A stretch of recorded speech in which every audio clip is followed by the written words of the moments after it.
Joining us now, Santa Barbara County Sheriff Bill Brown. Sheriff Brown, I just want to tell you, we understand this is a traumatic time for your community, your department, and yourself.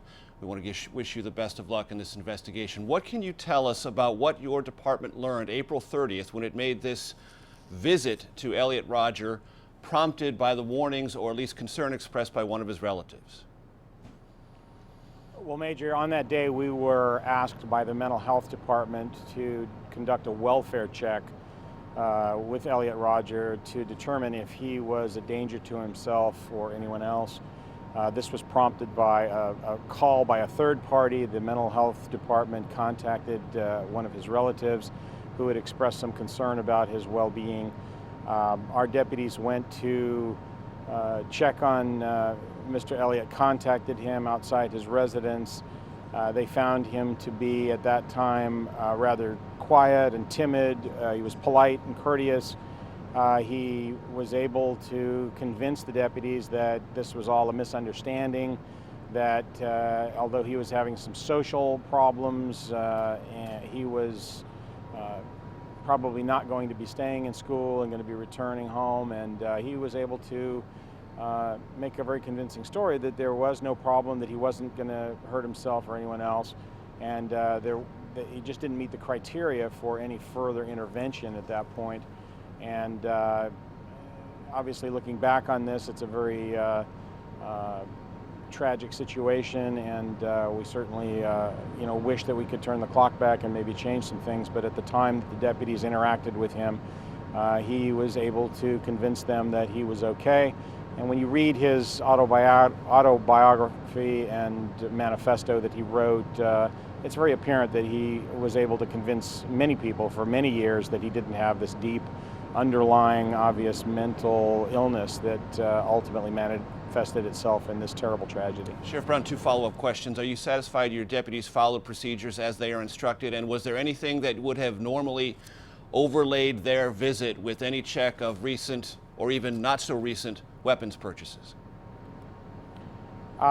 We are still, looking into all of the details. Everything that we've had at this point has been pretty hastily put together. So we're going to take a look at the detail as the investigation continues. As far as the weapons checks go, normally under a case like this, weapons, I think they actually probably spoke to him about the weapons. I'm not sure that an actual weapons check was conducted. I don't have that information right now. There's been a lot of discussion about whether or not he was or how he was able to obtain weapons. He purchased 3 of these handguns over the preceding year before the incident. And during the course of his interaction with medical health professionals, he apparently had never been either institutionalized or committed for an involuntary hold of any kind, and those are the 2 triggers that actually would have made him a prohibited person in terms of a firearms purchase. So he was able, sadly, to obtain those 3 firearms. Sheriff Brown, what can you tell us about the victims who were wounded? I believe the number is 13. What is their status? I don't have the exact numbers, but a number of them have been treated and released from hospitals already. There are 2, I believe, that are still in serious condition, and the remainder are either in good or fair condition. And at this point, it doesn't appear as there are any more that have life-threatening medical situations. So we're very pleased about that, obviously. Sheriff, 3 people were murdered in his apartment by knife wound. What can you tell us about how that happened? Were there anybody nearby who heard anything? What about that particular part of this crime stands out to you?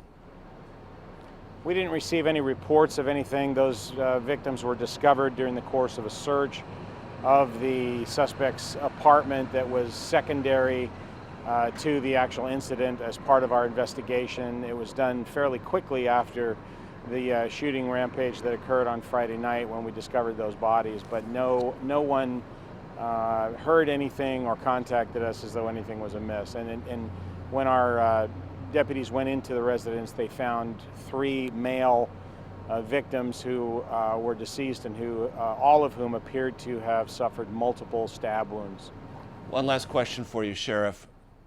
Did you or have you come across anything that would indicate even in a tangential way, anyone who was close to Elliot Rodger had any inkling this might happen? We haven't discovered that at this point at all, and in reading his manifesto, I think that he was able to fly under the radar, so to speak, in terms of his likelihood or propensity to hurt anyone else, and so we haven't seen any instance of that.